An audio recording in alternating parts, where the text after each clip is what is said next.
Assalamualaikum warahmatullahi wabarakatuh. May peace and blessings be upon us all. His Excellency, Bapak Roslani, Minister of Investment and Downstream Industry, and also the CEO of Danantara.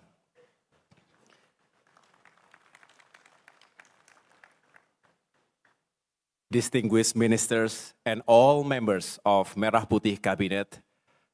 We have here Minister of Public Works, His Excellency Bapak Dodi Hanggodo, Minister of Transmigration, Bapak Iftitah Sulaiman Suryanegara, Vice Minister of Investment and Downstream Industry, Bapak Todotua Pasaribu, Vice Minister for Home Affairs, Ibu Ripka Muluk,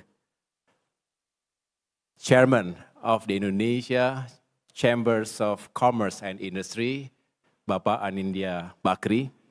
Thank you for your inspiring speech. And the United Nations Secretary General's Special Envoy on Water, former Minister of Foreign Affairs, Ibu Retno Marsudi. Ambassadors of friendly countries to the Republic of Indonesia, esteemed business leaders, and we also have so many regional leaders. I see some governors, mayors, bupati, and of course I would like to thank international partners, friends of Indonesia, Bapak Ibu yang saya hormati dan muliakan, ladies and gentlemen. It is a great honor to speak at the Indonesia International Sustainability Forum, the ISF 2025, at a moment when the world is being reshaped, not only by the climate crisis, but by uncertain geopolitics, supply chain shifts, economic realignment, and the race for new energy systems. They affect food prices, jobs, energy access, water supply, and fiscal space. We cannot afford to see climate and economic development as two separate agendas. One cannot advance by sacrificing the other. We must achieve both. Ladies and gentlemen, for too long, the sustainability agenda has been defined by those who industrialize first. The models, the technologies, even the language of transition have largely been shaped by the global north. But the conditions of the global south are different. Our demographics, our growth needs, and our fiscal realities are all different. One lesson is clear. There is no one-size-fits-all formula, no silver bullet, and no single template that developing countries can simply copy. Indonesia and many other nations like us cannot and should not replicate strategies designed for countries whose development curves peaked a century ago. We must chart our own path to sustainability. And to do that, we need spaces like this forum, a stage where we can exchange ideas, experiments, not as recipients, but as co-creators of solutions, where we support each other in building development models that are just, realistic, and future-proof. That is the philosophy behind this ISF, not just a conference, but a platform to shape our own narrative. Ladies and gentlemen, if we are serious about sustainability, we must begin where every society begins, with food, water, and energy. These are the foundations of life, and without them, no nation can build a just or lasting future. Before we talk about green transition, digital transformation, smart mobility, or industrial decarbonization, we must first ensure that every household is nourished, every community has access to clean water, and every region is powered reliably. Indonesia carries this responsibility at an extraordinary scale, feeding more than 280 million people, one of the largest and the youngest populations on earth. That task demands productive land, modern irrigation, and resilient distribution systems that work in every season, not just on paper. We are expanding food estates in selected regions, revitalizing irrigation and improving land use planning so that farms remain farms and they can stay productive. These are not short-term harvest strategies. They are long-term guarantees of supply and a deliberate step away from dependence on imports. The next essential foundation is water. Much of Indonesia's water infrastructure already exists, but the promise of capacity must be turned into the reality of service. We are aligning the national water policy to accelerate investment in piping networks, reduce excessive groundwater extraction, and expand access to clean water in all regions. Our benchmark is clear.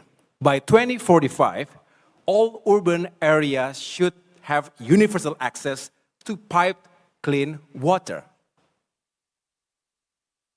Meaning, we must be able to deliver reliable service for household, farms, and industry every single day. The third pillar is energy. We have laid out the ERPU PTL 2025-2034, a roadmap for a cleaner, more sustainable power system.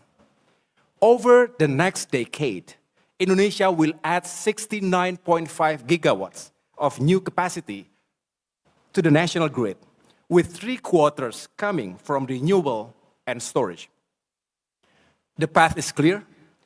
Now comes the test of discipline, lowering cost, accelerating deployment, and ensuring that execution meets ambition.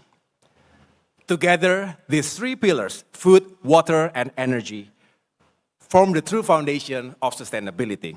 They are the starting point for any society that aspires not only to survive, but to thrive. Ladies and gentlemen, sustainability is not only about protecting the environment. It is also about how we grow, how we make our economy faster, more efficient, and cleaner at the same time.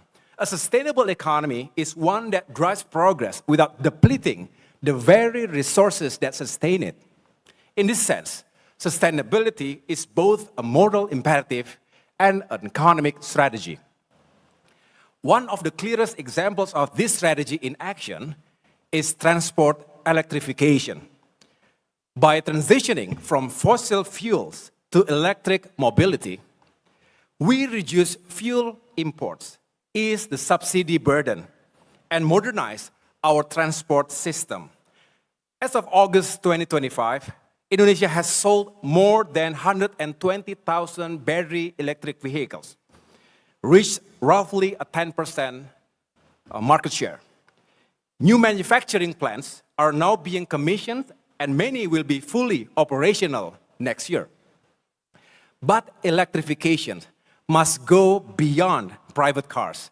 The real task lies in decarbonizing public transport, logistics, and freight, ensuring that every link in a chain that moves our people and goods becomes cleaner, more efficient, and more resilient. Beyond mobility, sustainability in growth also means creating more value from what we produce. This is the very essence of downstreaming.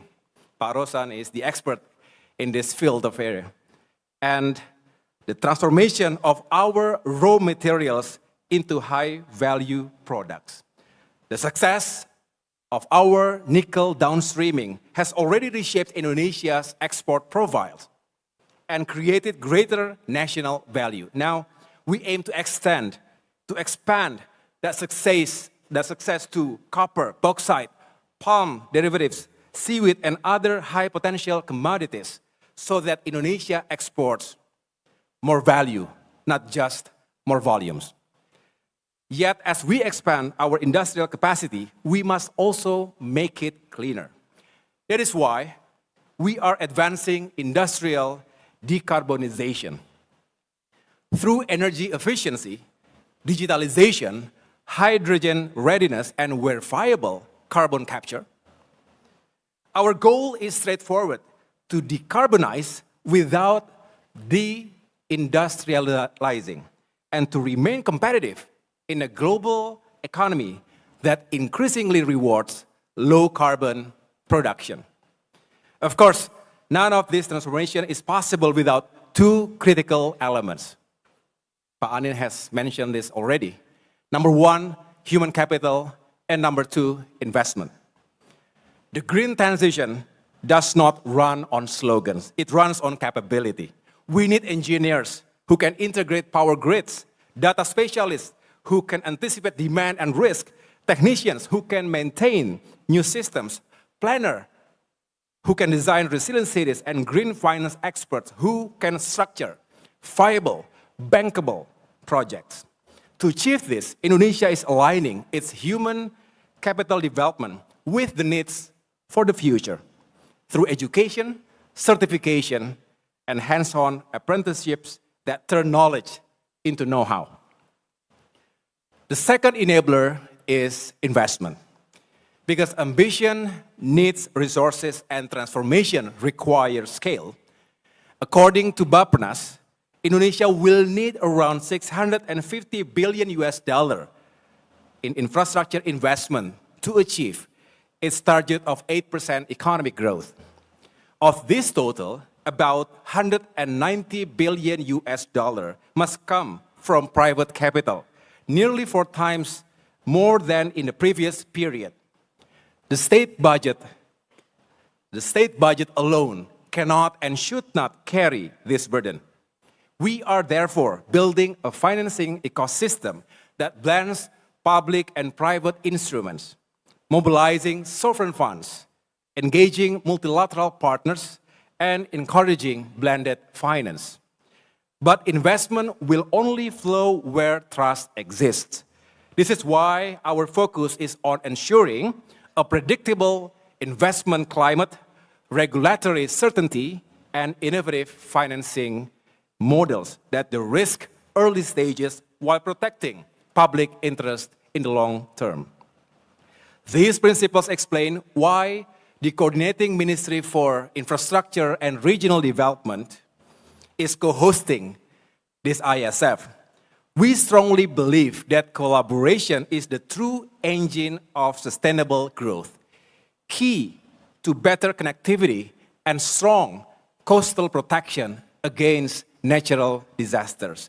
Therefore, our partnership with the Ministry of Investment, Danantara, and of course, Kadin is so vital, serving as the bridge between public policy and private execution, and as the driving force in mobilizing industry, investment, and innovation.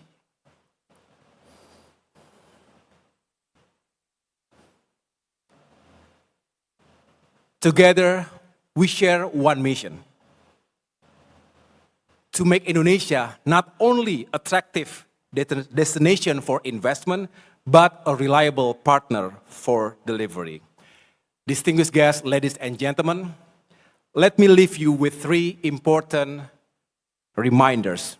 Number 1, the future must be secured with food, water, and clean energy that are reliable and affordable. Number 2, the future must be competitive with efficient mobility, deeper downstreaming, and industries that decarbonize even as they grow. And finally, the future must be investable, with skilled people, credible project pipelines, and financing models that turn ambition into real assets on the ground. As partners and solution builders, let us work together. Let us build a future where prosperity and sustainability lift one another. Let us build a future where no one and no region is left behind. And let us build impactful progress for Indonesia, for humanity, and for our planet. Terima kasih. Wassalamualaikum warahmatullahi wabarakatuh. Waalaikumsalam warahmatullahi wabarakatuh. Once again, thank you very much, Mr. Agus Harimurti Yudhoyono, for the inspiring remarks. Also noting that sustainability and economic growth should go hand in hand. And let's not put aside as well ensuring that all houses or every household is nourished through food security, clean water supply, and energy security. And while through industrial decarbonization, Indonesia deems to remain competitive in the global economy. And let's do it through collaboration as the true engine of sustainable growth. Once again, thank you for the remarks.